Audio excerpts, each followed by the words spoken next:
International Video Network welcomes you to Alaska.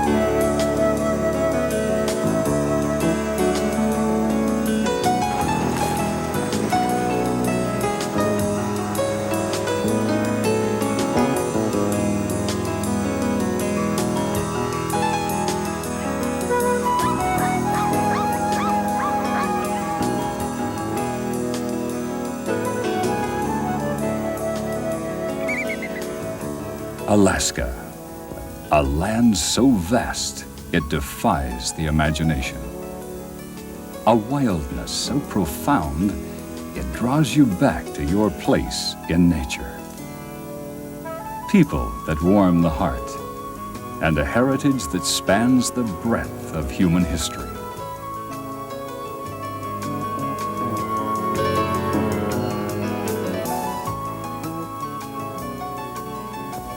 Alaska's every dimension stretches the imagination, from its 30,000 miles of convoluted coastline to its countless unnamed peaks. Covering an area 1/5 the size of the continental United States, Alaska's rich geological heritage includes 17 of the 20 highest mountains in the United States, half the world's glaciers, 3 million lakes, and 3,000 meandering rivers. Alaska is a land of surprises. To many people, Alaska means snow, ice, and cold. But to those that know her, Alaska also means long summer days that produce some of the world's largest vegetables. It is a land not of igloos, but of Russian churches and European villages. It is a land not only of log cabins, but of high-tech skyscrapers and state-of-the-art communications. Visitors expecting to observe nature in Alaska may find out how much a part of nature they are when they observe a grizzly bear picking up their scent in the wild. The unexpected seems to be the norm in Alaska. It's not uncommon to find people fishing at midnight, or to see a sunset at noon. In some places, the summer sun never hits the horizon. And in winter, the northern lights can turn the sky into a dazzling display of dancing illuminations.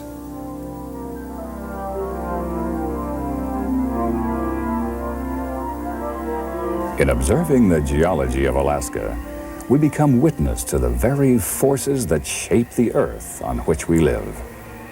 The perceptible movement of a massive glacier, active volcanoes forming new rock, and the grinding of ice forming new soil. These signs of massive change frozen into the landscape makes one wonder if the years by which we measure time aren't just fleeting moments in the true scheme of things. Yet this ancient land, seemingly still and frozen, breathes with life. Far from being a barren wasteland, Alaska supports the most varied and abundant wildlife in North America. The drama of the salmon run, the sight of millions of reddening fish returning to their ancestral spawning grounds to breed and die, illustrates the fleeting nature of life. Yet the awesome power of the rainbow trout thriving on the eggs the salmon leave bears witness to life's tenacity. It's impossible to view Alaska's wildness without gaining a new perspective on life itself.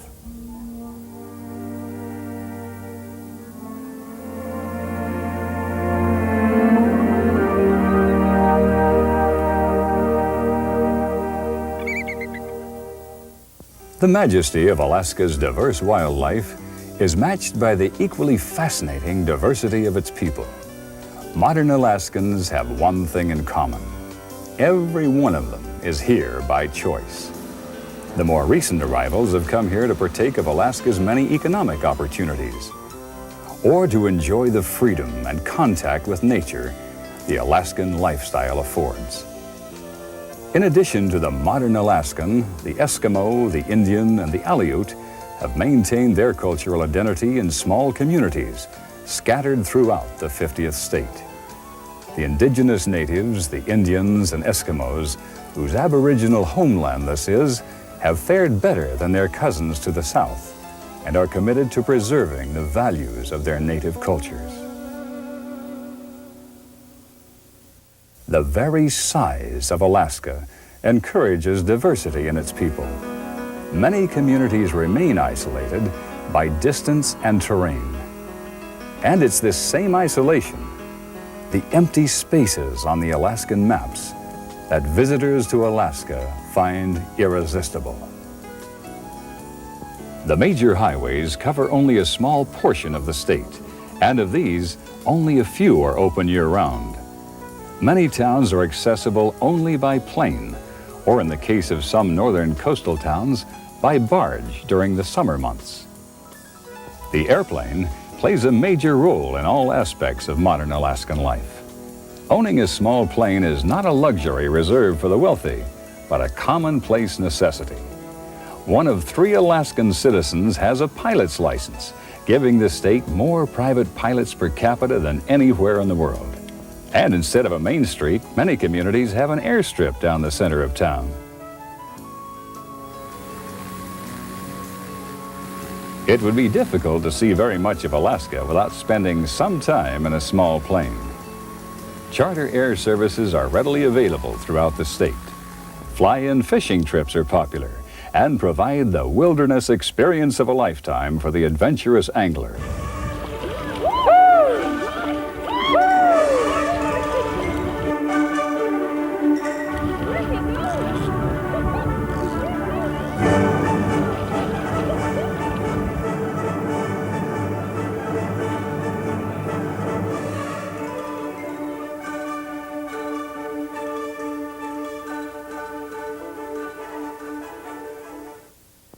Those who prefer to explore the more beaten path find that the Alaskan Railroad offers an equally exciting way to venture into the Alaskan wilderness. The train connects Anchorage with Fairbanks by way of Denali or Mount McKinley National Park, and is one of the most popular ways to see the park. The station is just a few yards from the Denali Park Hotel, which is itself built around old railroad cars. Since passenger cars are no longer allowed into the park, the train provides a viable alternative for travel to and from Denali. From the hotel, free shuttle buses commute in and out of the park on a regular basis. South of Anchorage, the Alaskan Railroad serves the stretch along Turnagain Arm to Portage and the fishing village of Seward. But trains and planes are not the only form of transportation used by Alaskans. Dog sleds, once the most comfortable and fastest way to get around in Alaska, have been replaced by the three-wheelers and snowmobile. But the dog remains an integral part of Indian and Eskimo culture. In nearly every native village, there are racks of salmon drying in the sun, the traditional form of dog food for the dog sled teams. Dog sled racing is Alaska's official state sport, with major races taking place throughout the winter and spring seasons. The world's longest dog sled race, the Iditarod, follows the same grueling 1,000-mile trail that once provided the only overland access across the interior to Nome. Today, this great land can be traversed by glass-domed railroad cars, luxury cruise ships, and the ever-popular ferries plying the marine highway. Of all the waterways in the world, perhaps none can rival the unique beauty of Alaska's famed Inside Passage. Stretching some 600 miles from Ketchikan to Skagway and encompassing 13,000 miles of coastline, this maze of waterways, islands, and fjords is one of Alaska's most spectacular sights. Here on the Inside Passage, our everyday world dissolves, and we enter a seaborne planet on which forested islands seem to float, a world where the watery fingers of fjords stretch out to distant glaciers. It's a world where a passing bird may be a seagull, or it may be a bald eagle, where whales and porpoises break the calm of a horizon of merging sea and air.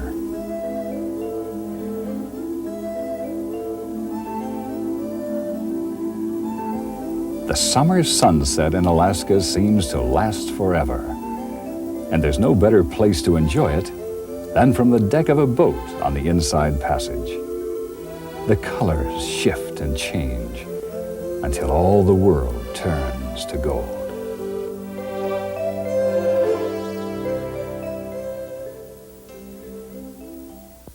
The town of Ketchikan is the first in a string of Alaskan communities accessible only by sea or air.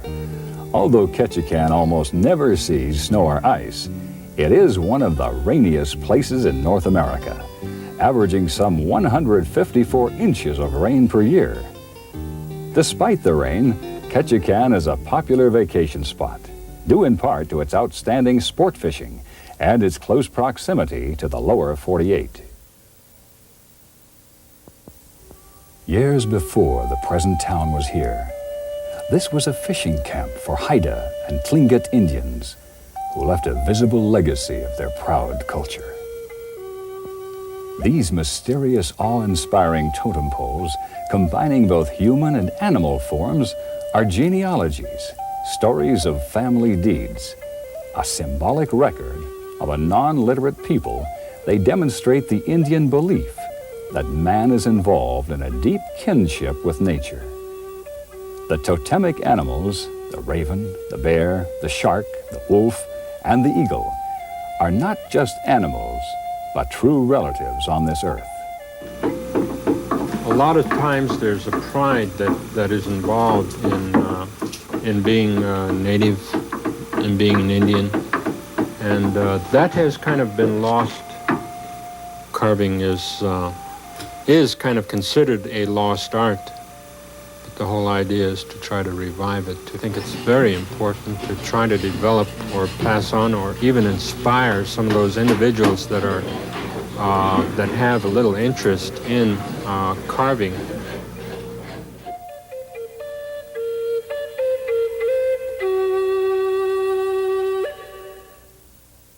As the Marine Highway winds its way north, it stops at many small towns along the way.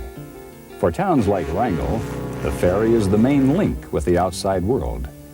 Locals use it for visits to other towns along the route, and of course tourists and adventure seekers use the ferry to get to jumping off points such as this.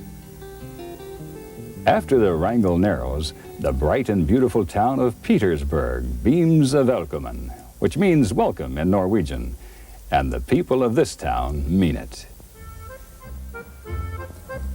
The clear, cold water and stately fjords on this extreme tip of Midtdorf Island reminded Peter Bushman so much of his native Norway that he settled here. Other Scandinavians joined him and built Petersburg, an Alaskan town with a distinctly European flavor. As in other towns of the Inside Passage, the people of Petersburg make their living from the forest and the sea. The traditional Norwegian art of rosemaling decorates buildings as it does in Norway. Even the painted shutters here recall that other much-loved place on waters far away. On days like this, when the clouds part and the snow-bright mountains appear, Petersburg is a place that's hard to leave. But the Marine Highway goes on, and another beautiful city with a different history awaits. Sitka rests at the foot of spruce-covered mountains and overlooks the blue waters of the Sound, where a chain of small wooded islands repeats the endlessly lovely theme of forests meeting sea. Sitka began as a Tlingit Indian village until the Russian Alexander Baranov, the commander of a fur hunting party, built a fort here in 1799. The Tlingit Indians rebelled and in a surprise attack destroyed the fort. Baranov retreated to return with warships and decisively defeated the Indians.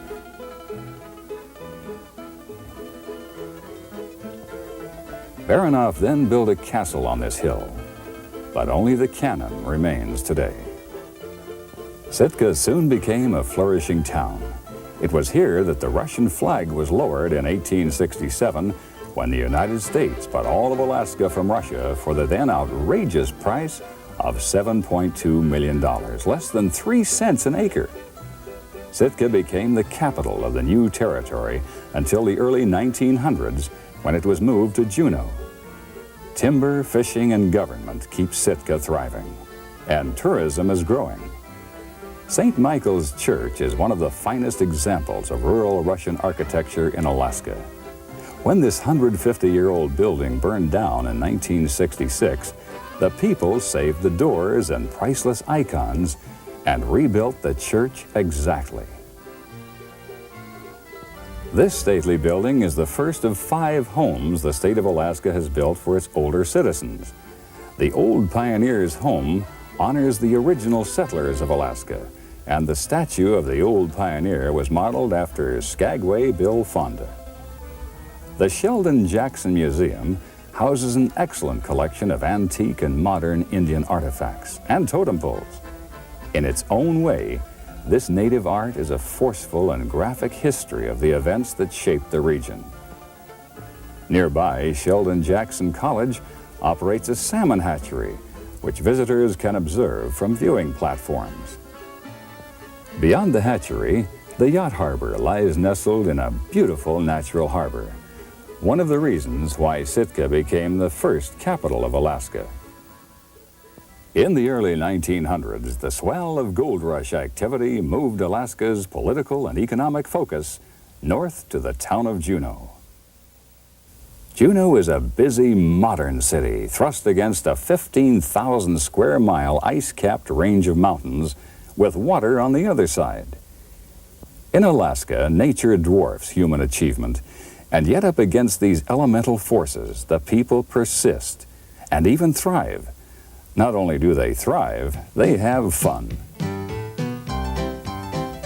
Juneau still has the rollicking energy of those 2 miners, Joe Juneau and Richard Harris, who discovered gold here in the 1880s. In the 1940s, the mines closed and government replaced mining as the chief occupation. But Juneau never lost that frontier sense of optimism and excitement. There are, of course, all the modern buildings that one would expect in a state capital, but the real flavor of Juneau is that of the Old West.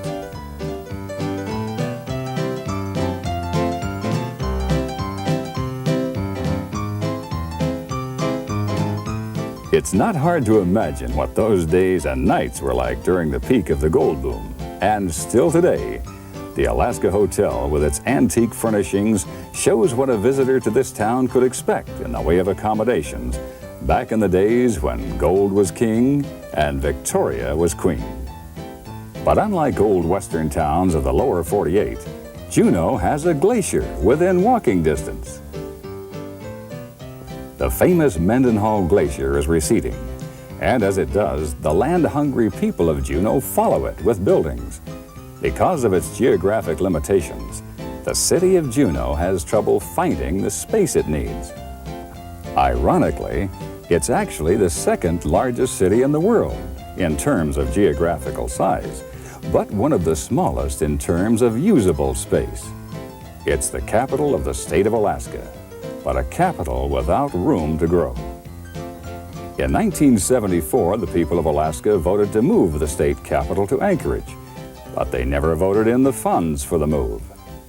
Today, Juneau remains the political capital, but because of its location and its room for growth, Anchorage has become the financial capital of Alaska.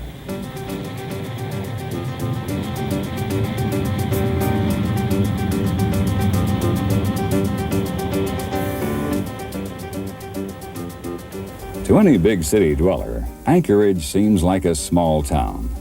Yet fully half the population of this immense state resides here. This gives you some idea how sparsely populated the rest of the state is. Despite its small size by lower 48 standards, Anchorage has its share of city hustle and bustle.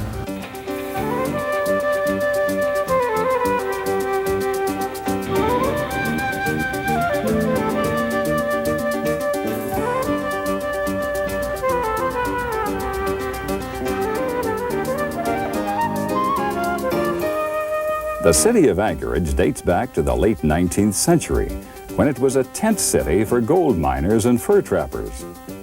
Fur trapping is still a major industry in Alaska, and Anchorage is the central marketplace for some of the most exotic and high-quality furs in the world. The Fur Rendezvous celebration takes place in Anchorage each winter. It's been called the Mardi Gras of the North.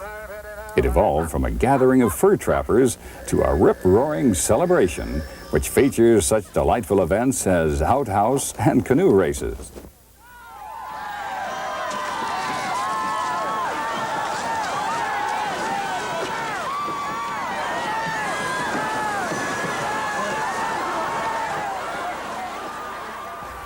In addition to furs, Anchorage offers unique opportunities to buy native art and craft items from throughout the state.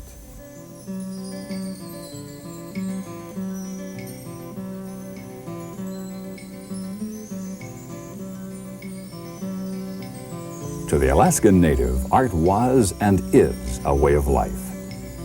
Every object used in the routines of daily life was turned into an object of art.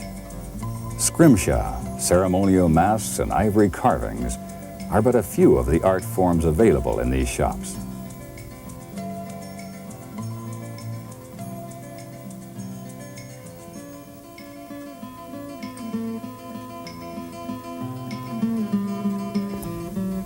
There's no shortage of things to do in Anchorage.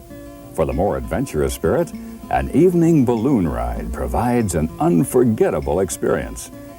The sky above Anchorage is dotted with these colorful forms drifting silently across the sky almost every evening during the summer months.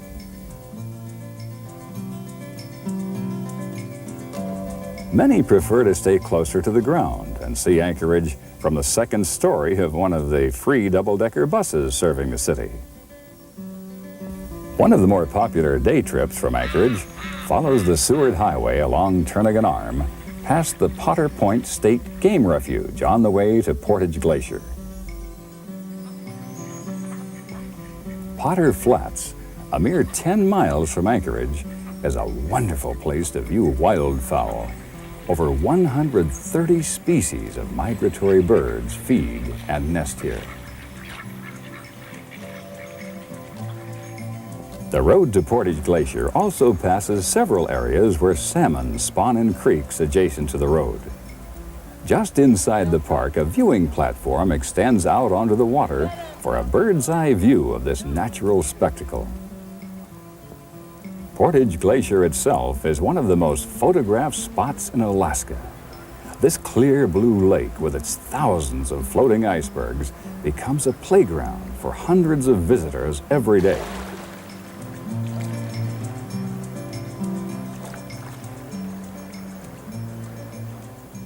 Some 70 miles south of Portage Glacier, the highway and the Alaskan Railroad end at the foot of the Chugach Mountains and the port town of Seward. Seward has been an important connection to the outside world since it was founded in 1903. These pilings are all that remain of the original cannery and port facility after the 1964 earthquake. But the port was rebuilt and stands today as one of the best-equipped fishing ports in the western United States. In addition to its extensive commercial fishery, Seward is one of Alaska's favorite spots for ocean sport fishing. The salmon in Resurrection Bay are sometimes so thick they seem to push each other out of the water. But there's more to do than fish in Seward. The Kenai Fjords National Park offers some of the most beautiful scenery and abundant wildlife in all of Alaska. Several private charters take visitors on day-long trips from Seward into this relatively new national park. And the experience is unforgettable.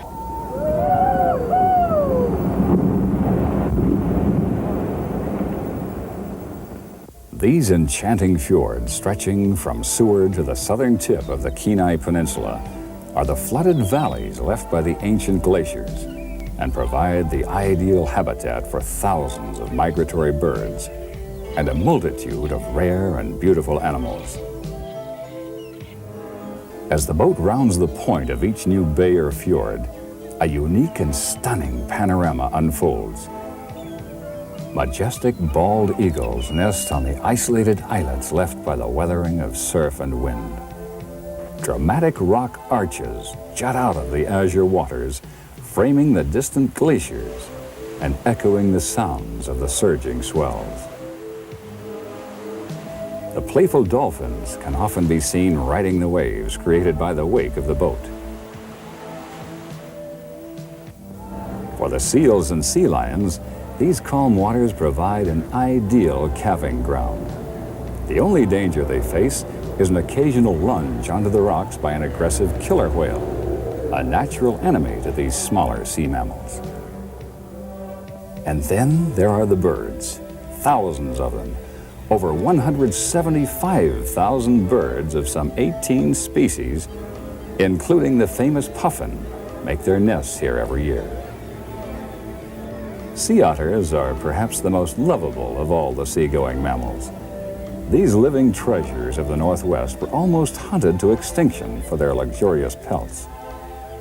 Protective legislation has now increased their chances for survival, at least here in Kenai Fjords National Park.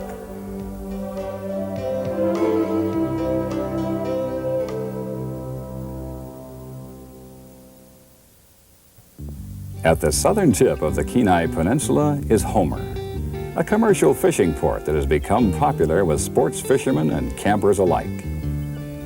Perhaps best known for its great halibut fishing, Homer also boasts wonderful salmon, trout, crab, and shrimp fishing.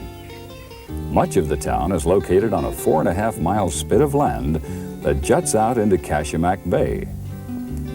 On one side of the spit lies the harbor, home of a large commercial fishing fleet and some 80 sports fishing charter boats and hundreds of small private craft. Homer is one of the favorite places to fish for Alaska's famous giant halibut. Fish over 100 pounds are common, and very few fishermen are disappointed in these halibut-rich waters.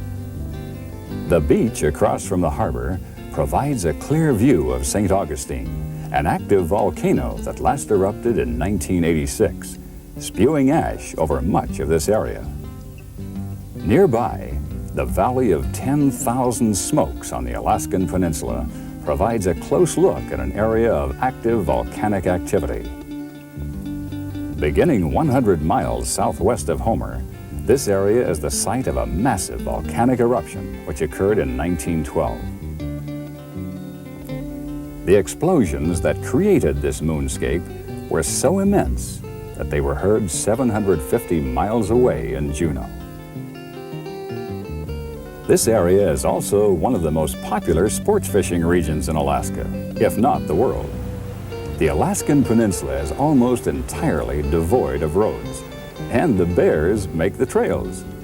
Here, as in many parts of Alaska, the small plane is the main means of transportation, and the many fishing lodges scattered throughout the region rely heavily on small float planes to get their guests to the spectacular fishing grounds the Alaskan Peninsula is famous for. Nearly a dozen species of freshwater game fish inhabit this unique area, which has produced more world records than any other part of Alaska.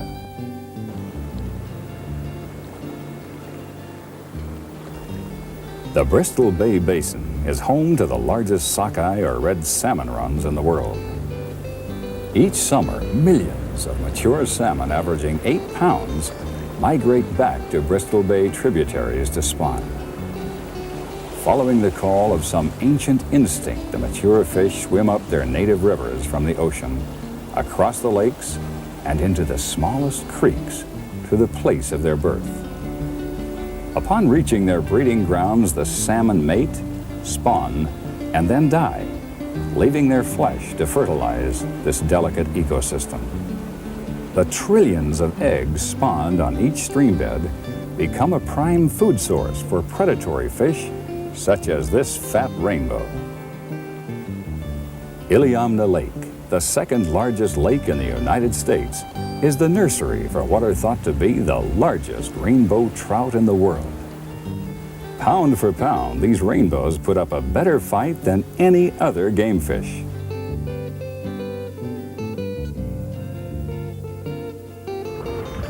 On the coastal rivers, fresh silver salmon provide unforgettable fishing for even the most jaded angler. These fish, just entering the streams, are full of the strength they will need for their long journey. All of the Pacific salmon enter freshwater as bright silver-sided fish, but eventually change color and shape as they move upstream to their spawning beds. Other animals make their homes in these waterways.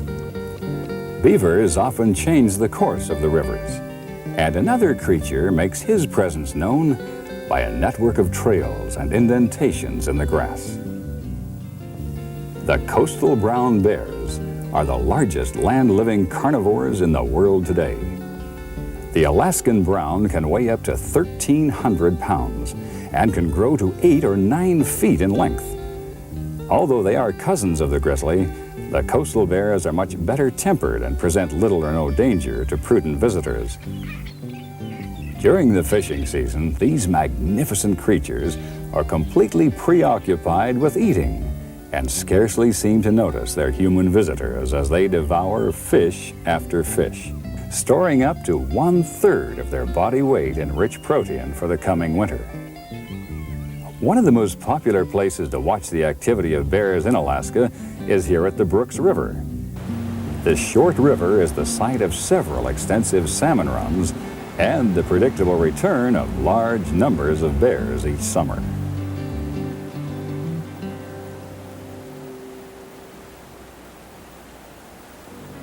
Several hundred miles northeast of the Alaskan Peninsula, Mount McKinley makes a spectacular centerpiece for one of the world's most awe-inspiring national parks.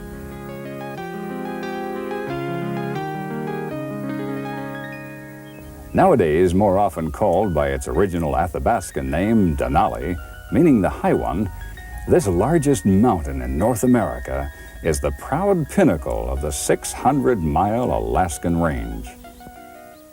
Due to its immense size, Denali affects the local atmospheric airflow patterns and actually creates its own weather systems. As a consequence, the mountain is often shrouded in clouds and hidden from view within the park, while it can be clearly seen from hundreds of miles away. The 90-mile road leading into the heart of the Denali Wilderness area offers easy access to what is truly one of the most dramatic wilderness experiences left anywhere in the world.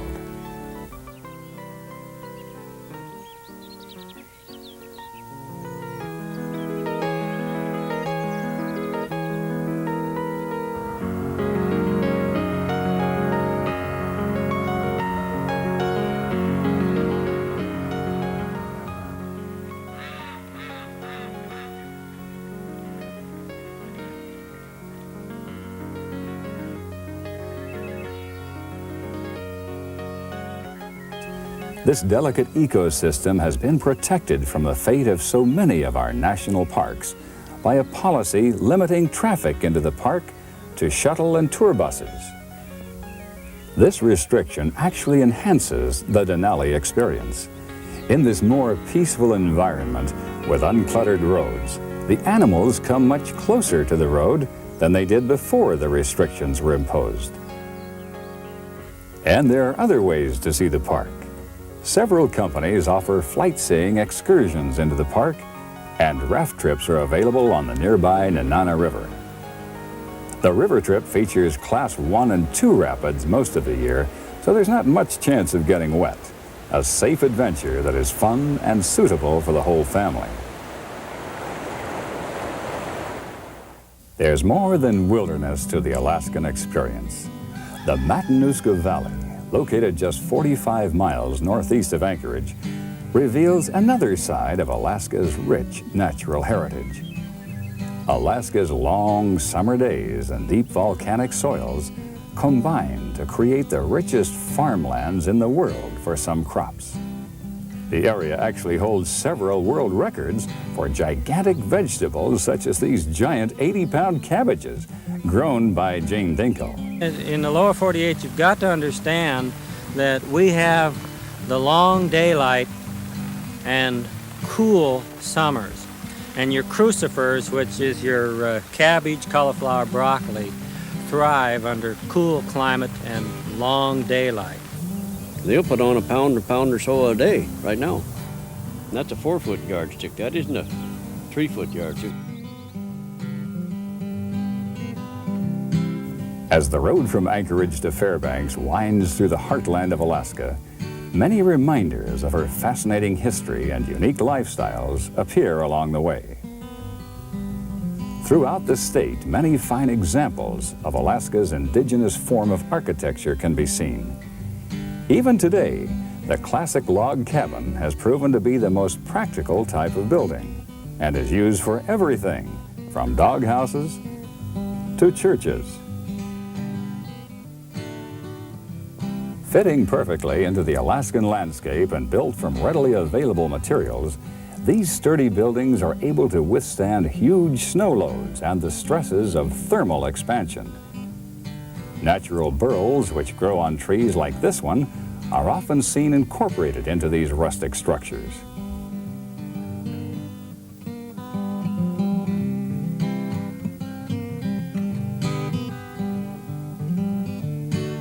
Alaska's northernmost major commercial center is the town of Fairbanks.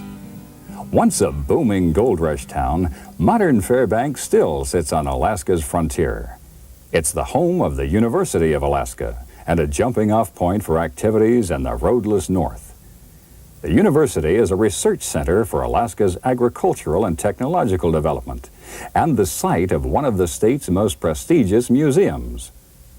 The Fairbanks Museum houses elaborate displays on native Indian and Eskimo culture, wildlife and technology. These exquisite examples of ornate apparel were fashioned from the many natural materials available to the native Alaskan. The beauty and craftsmanship of the artifacts on display here reflect a world view that is as worthy of preserving as the endangered species that once shared this great land with its first human inhabitants.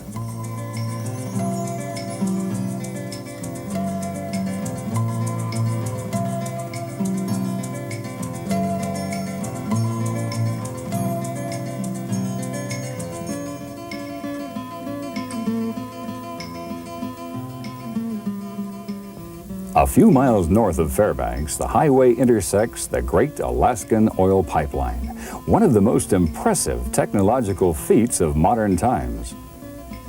Although the pipeline looks a little incongruous winding its way through the wilderness landscape, it was designed at a time when America was just awakening to the need for ecological preservation. And it has many ecological safety features built into its design. Portions of the pipeline are elevated to allow the unimpeded migration of the caribou.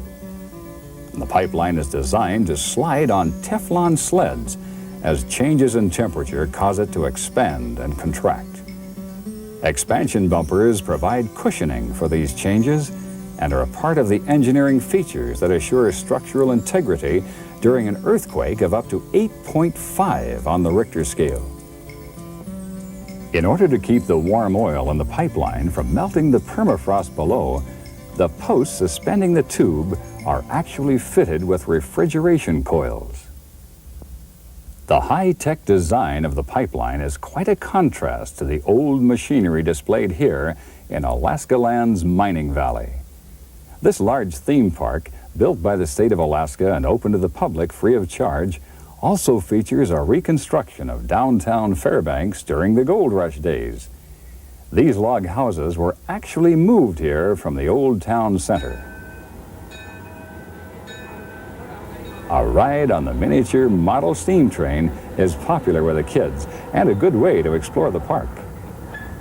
For a longer trip into Alaska's past, visitors board the Steamboat Discovery, the last stern wheeler on the Chena and Tanana rivers. The leisurely 4-hour excursion is run by the Binkley family, who have been piloting these riverboats for 3 generations. A few miles north of Fairbanks on 9 Mile Steese Highway, another fascinating piece of Alaskan history awaits. The famous No. 8 gold dredge.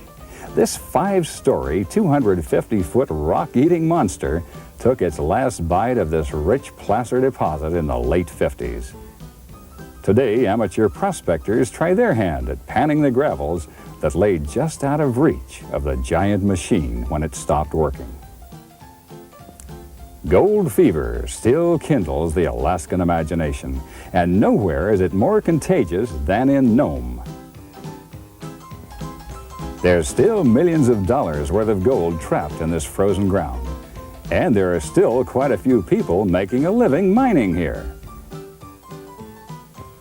In fact, the Alaska Mining Company recently offered to move the entire city of Nome to a nearby location, which it had already worked, just so it could retrieve some of the ore trapped beneath these historic streets. Before 1898, the year the 3 lucky Swedes discovered gold here, there really was no city of Nome. The following year, gold was discovered in the sands of this beach, and within 2 years, Nome's population swelled to make it the biggest city in Alaska. The miners who built this town were so numerous on the beaches here that they measured their claims by how far they could reach with a shovel. A walk down Front Street in Nome is like a trip back through time to the Old West. Old-time saloons still line the streets, and fur trappers still work the surrounding hills, using Nome as their base. Several Eskimo villages use Nome as their connection to the outside world, but the real world of the Eskimo begins a little further north.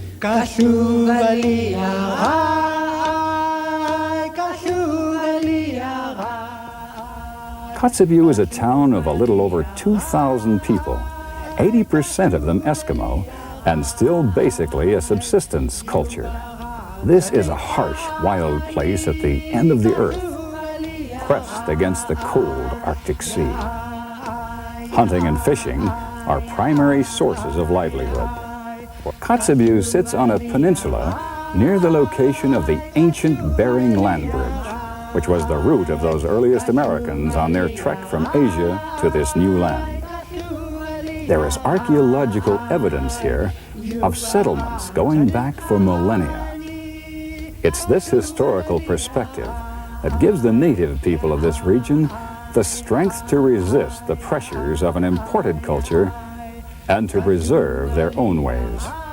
We've lived in this area for thousands of years.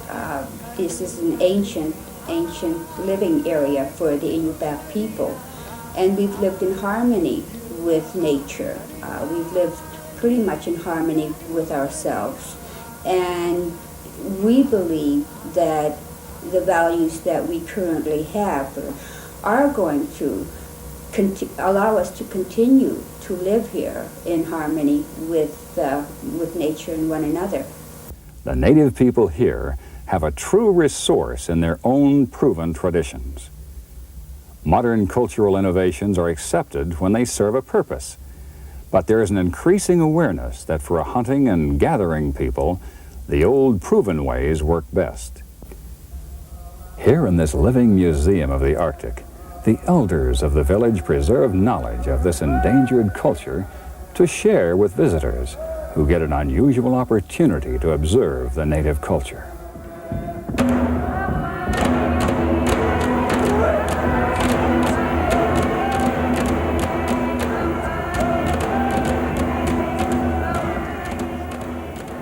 In the museum, the elders have created a vital ongoing school to pass their wisdom about their own world to the youth of the culture. Ever since Admiral Perry, the people of the lower 48 have been learning that the Eskimo approach is uniquely suited to a unique environment. These handmade parkas trap body heat and provide ventilation. And the blanket toss, which is now a lively game, served a real survival need in the predominantly flat land with no hills or trees for vantage points. Hunters were tossed up as many as 30 feet into the air, allowing them to survey the terrain and spot game in the distance. This Eskimo version of the latter served a purpose and worked. The imported technology doesn't always work as well as the time-tested ways in this environmentally sensitive land. Here we see a house which must be fitted with an active refrigeration system to keep it from melting the permafrost beneath it and sinking into the ground. Like the tundra around it, the culture of these hardy people is a fragile and sensitive thing. Tundra, once scarred, remains scarred forever. These people know that they're trying to reverse an historical trend by refusing to change the basic elements of their culture, but they feel that it's worth the effort. They know that they are survivors, but they don't just want to survive, they want to survive with dignity and joy.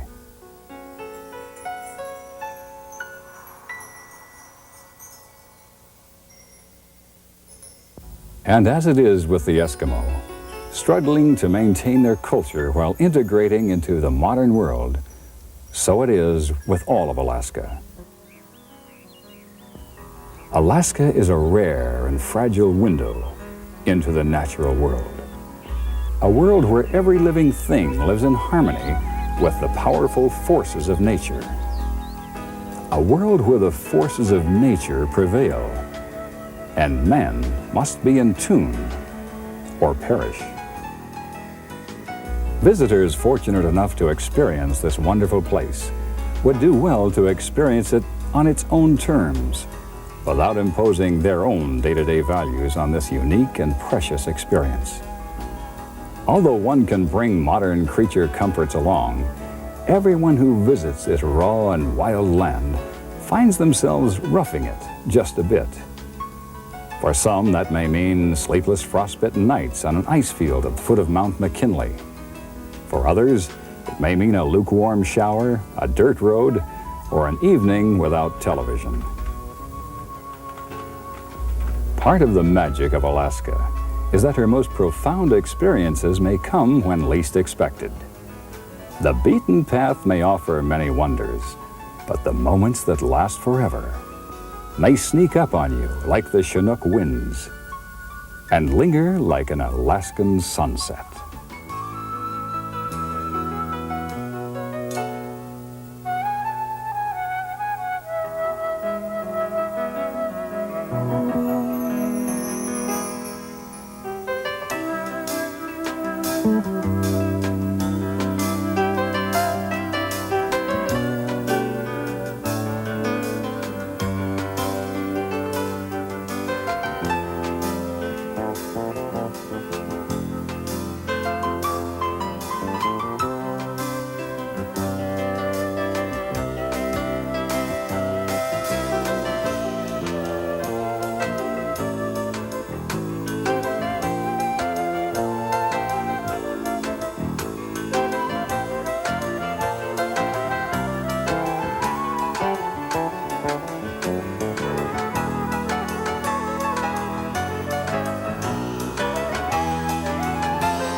Stay tuned for highlights of other Video Visits programs. International Video Network brings you the greatest adventures in video entertainment. Award-winning documentaries from Reader's Digest, exploring the masterworks of man and nature. Travel planning videos from Fodors, revealing looks at the people, places, and cultures of the world. Rand McNally Video Expeditions, taking you to some of the most remote and dangerous places on Earth. Rand McNally Video Travelers, whirlwind tours you can enjoy from the comfort of your living room. Super Cities, celebrating the best-loved cities of the world. And Video Visits, whisking you away to exotic, romantic, and popular destinations. International Video Network, great adventures in video.